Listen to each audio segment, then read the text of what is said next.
안녕하세요. 뉴스반장입니다. 아유, 어서오세요. 네, 아유, 감사합니다. 아유, 보자. 이거, 예, 지금 막, 아유, 잘 나봤네. 네. 가로도, 많이 나왔는데? 네, 수술 자국하고 십자가 됐습니다. 진짜 이 뒤돌아서면 큰일 났다는 네. 거예요. 정확하게 견장을 했더라고요. 안쪽은 아니면 괜찮고. 정맥만 좀 잘려가지고, 동맥은 안 다쳤다고. 두 사람의 뜨거운 포옹. 더 무슨 말이 필요할까요? 더불어민주당 이재명 대표가 4일 문재인 전 대통령과 만났습니다. 두 사람의 이름을 한 글자씩 딴 명문 정당이라며 당의 단합을 강조했는데요. 두 분의 만남을 지켜보는 내내 이게 진짜 정치지. 꼭 이번 총선에서 압승해야 한다는 다짐을 하게 됐는데요. 반드시 승리해야만 합니다. 지난해 9월 문재인 전 대통령이 단식 중이던 이재명 민주당 대표의 병상을 찾은 지 넉 달 만에 두 사람이 다시 손을 맞잡았는데요. 이 대표의 갑작스러운 피습으로 한 달 늦게 성사된 신년 회동이었습니다. 두 사람은 먼저 30분간 따로 대화를 나눈 뒤 민주당 지도부와 오찬 회동에서 통합을 강조하며 총선 승리를 다짐했는데요. 문 전 대통령이 두 사람의 이름에서 한 글자씩을 따 우리는 명문 정당이라며 단합이 중요하다고 말하자 이 대표는 용광로처럼 분열과 갈등을 녹여 단합하겠다고 화답했습니다.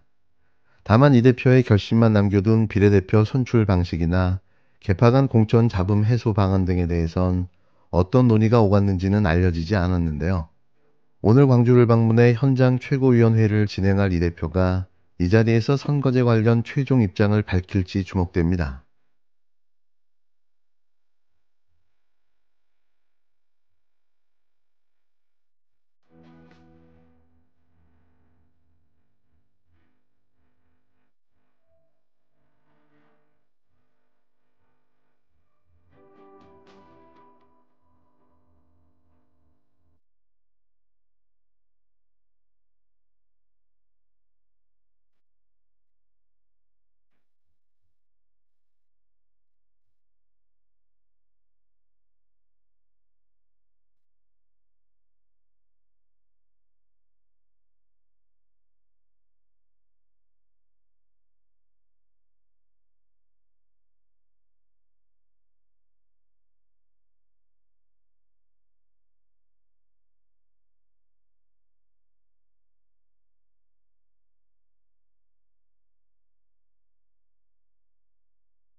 이자는 신당을 창당하는 자리에서 왜 대선 출마 선언을 하고 있는 걸까요? 그가 민주당을 탈당하고 신당을 창당한 이유가 무엇인지 그 목적이 분명해졌습니다. 좋답니다. 얼마나 그 자리가 탐났을까요? 우여곡절 끝에 마침내 자신이 원하는 당대표 자리에 올라앉았는데요. 하지만 아쉽게도 혼자가 아닌 두 명이었습니다. 이낙연 씨 중심의 새로운 미래와 민주당 탈당파의 미래대연합이 새로운 미래라는 당명으로 공동 창당했는데요. 역대급 정치 코미디쇼가 벌어졌습니다. 이준석 개혁신당의 비판에 급하게 당명 수정까지 했는데요. 개혁미래당에서 새로운 미래당으로 당명을 급하게 바꾼 거죠. 개미가 새미가 되어버렸습니다. 어찌됐건 이낙연 김종민 공동대표 체제에 새로운 미래당이 출범했는데요. 하지만 이도 반쪽짜리 정당일 뿐 완전체는 되지 못했습니다. 그러면서도 하나만한 소리를 떠들어댔는데요. 아시죠? 매번 하는 말. 대한민국을 위기에서 구하겠답니다. 또 양당 체제를 깨겠다는데요. 앵무새도 이런 앵무새가 없는 거죠. 민주당 탈당파들은 새로운 미래라는 간판으로 공동 창당에는 성공했지만 이원욱 조홍천 의원이 전격 불참하면서 제3지대 빅텐트 전망을 어둡게 했습니다. 민주당에서 탈당한 이원욱 조홍천 의원이 이낙연 씨가 이끄는 새로운 미래에 합류하지 않기로 했는데요. 미래대연합의 이원욱 조홍천 의원은 4일 입장문을 내고 더 큰 통합을 위해 오늘 합당에 참여하지 않겠다고 밝혔습니다. 앞서 이들은 이날 오후 국회의원회관에서 열린 새로운 미래 공동창당 대회에 참석하지 않았는데요. 이 때문에 미래대연합을 함께해온 김종민 의원만 새로운 미래에 합류해 이낙연 전 대표와 함께 공동 당대표로 선출됐습니다. 이원욱, 조홍천 이들 두 의원은 새로운 미래에 참여하는 것은 영혼 없이 몸만 얻어주는 일이라고 생각한다며 상상력의 정치로 좋은 나라를 만들겠다는 결심을 훼손하는 일이라고 말했습니다. 이들은 합당 과정에서 수평적 통합과 열린 통합의 원칙이 지켜지지 않았다며 흡수 통합은 원칙에 맞지 않은 통합이라고 지적했는데요. 정당헌법인 강령과 당헌은 반드시 합의되어야 할 사안이지만 일방적 의결이 예상된다는 겁니다.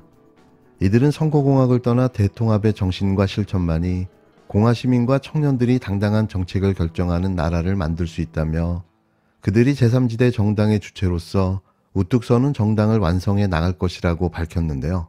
그간 이낙연 전 대표 측과 김종민, 이원욱, 조홍천 의원 등 탈당파 3인방은 신당 당명과 이준석 대표가 이끄는 개혁신당과의 통합, 신당 지도체제 등을 놓고 갈등해왔습니다.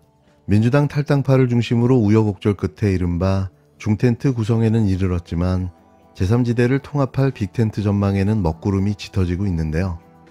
결국 밥그릇 싸움이었습니다.